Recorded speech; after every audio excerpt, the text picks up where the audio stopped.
kami dari kelompok 4 atas nama saya Siti Aminah, Muhammad Alias dan Ibu Erna akan mempresentasikan tugas kami yang berjudul Matematika Keuangan Marabahah berdasarkan PSAK 102. Materi yang akan dibacakan oleh Saudara Alias. Silakan.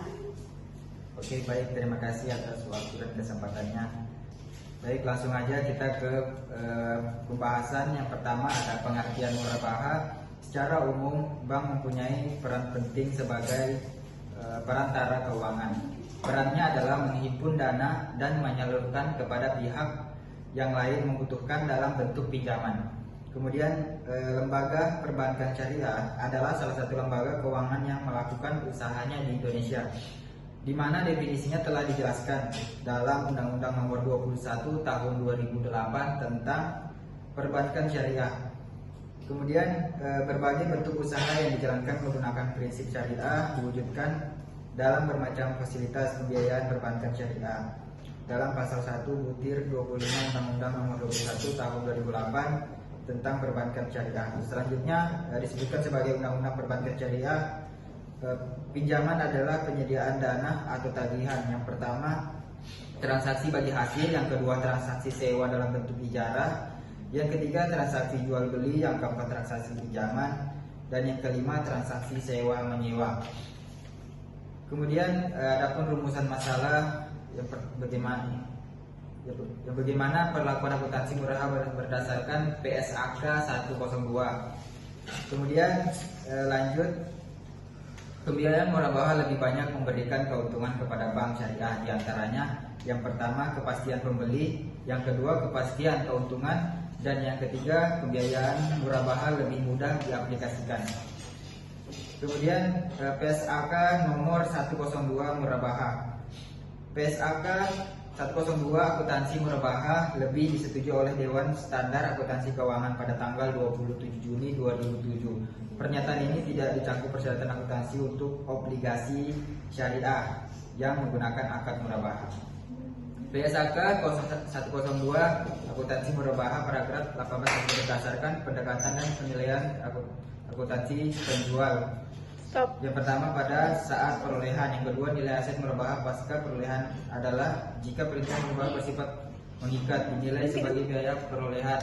Yang ketiga, diskon aset pembelian murabahah. Yang pertama, jika terjadi sebelum akad murabahah maka sebagian pengurangan biaya akad murabahah. Yang kedua, jika terjadi setelah akad murabahah dan sesuai akad yang disepakati maka bagian yang menjadi hak nasabah. Kemudian yang keempat, kewajiban penjual kepada pembeli atas pengambilan diskon pembelian akan terrealisasi pada saat yang pertama dibayar kepada pembeli, yang kedua ditransfer sebagai dana kebajikan jika penjual tidak bisa menghubungi pembeli lagi. Yang ketiga, lanjut, kemudian yang keenam, pengakuan keuntungan. Keuntungan murabahah diakui yang pertama saat terjadinya akad murabahah, yang kedua jika akan melebihi satu kredit keuangan. Kemudian yang ketujuh, potongan pelunasan piutang murabahah yang diberikan kepada pembeli yang melunasi tepat waktu atau lebih cepat dari waktu yang disepakati. Dihitung dengan menggunakan salah satu metode berikut. Yang pertama, jika diberikan pada saat penyelesaian. Yang kedua, jika diberikan setelah penyelesaian. Kemudian yang kedelapan, potongan angsuran murabahah diakui sebagai berikut. Jika disebabkan oleh pembeli yang membayar tepat waktu atau jika pembeli tidak memiliki kemampuan untuk membayar, itu dianggap sebagai pengurangan keuntungan murabahah. Yang sembilan, pengakuan denda. Jika pembeli tidak melaksanakan kewajibannya sesuai dengan perjanjian, denda dikenakan dan denda tersebut dianggap sebagai dana amal. Kemudian yang ke-10, pengakuan dan pengukuran uang muka adalah sebagai berikut. Yang pertama, uang muka dianggap sebagai uang muka sebesar jumlah yang diterima. Yang kedua, jika pembeli membeli barang jadi, maka dianggap sebagai pembayaran hutang atau sebagian pokok. Yang ketiga, jika pembeli membeli barang batal, maka uang dikembalikan kepada pembeli setelah dihitung biaya yang dikeluarkan oleh penjual. Selanjutnya, C. Laporan keuangan. Laporan keuangan merupakan hasil akhir dari segala proses yang berkaitan dengan penyediaan dan penyampaian atas segala informasi transaksi keuangan kepada pihak yang bersangkutan. Dari semua proses di atas harus tetap dilandasi dengan prinsip sebagai berikut. Pertama, pengakuan.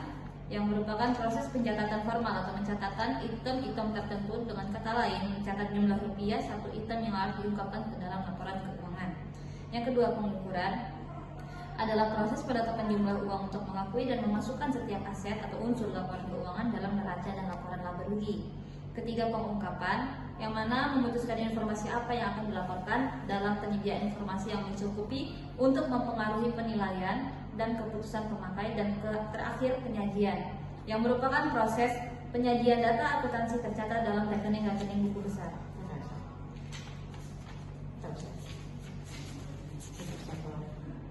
Kesimpulan akan dibacakan oleh Ibu Yana. Dipersilakan. Baik, untuk kesimpulan, Bank Syariah adalah bank yang melaksanakan kegiatan usahanya berdasarkan prinsip syariah yang memiliki tujuan yang sama seperti bank konvensional, yaitu lembaga perbankan dapat menghasilkan keuntungan dengan cara meminjam modal, menyimpan dana, membiayai kegiatan usaha atau kegiatan lainnya yang sesuai. Untuk mendapatkan keuntungan tersebut, Bank Syariah juga tidak boleh kalah dengan bank konvensional dalam pemberian pelayanan kepada nasabah. Kali ini membahas sebagai materi perbankan syariah yang mencakup akad, produk, jasa, konsep, operasional, dan prinsip dasar perbankan syariah. Pelayanan prima atau service excellency adalah pelayanan yang sangat baik dalam melampaui harapan nasabah. Bagi bank service excellency penting untuk mempertahankan loyalitas nasabahnya dan dapat membantu perkembangan bisnisnya di masa yang akan datang. Bagi nasabah, untuk menambah alternatif mengambil keuntungan keputusan dalam hal memilih dan memberi produk. Sedangkan bagi staf bank service excellencies dapat memberikan rasa bangga terhadap mereka dan di mana tempat mereka bekerja. Demikian, terima kasih. Demikian presentasi dari kami kelompok 4. Mohon maaf apabila ada banyak kekurangan. Kami tutup. Sekian dan terima kasih. Assalamualaikum warahmatullahi wabarakatuh.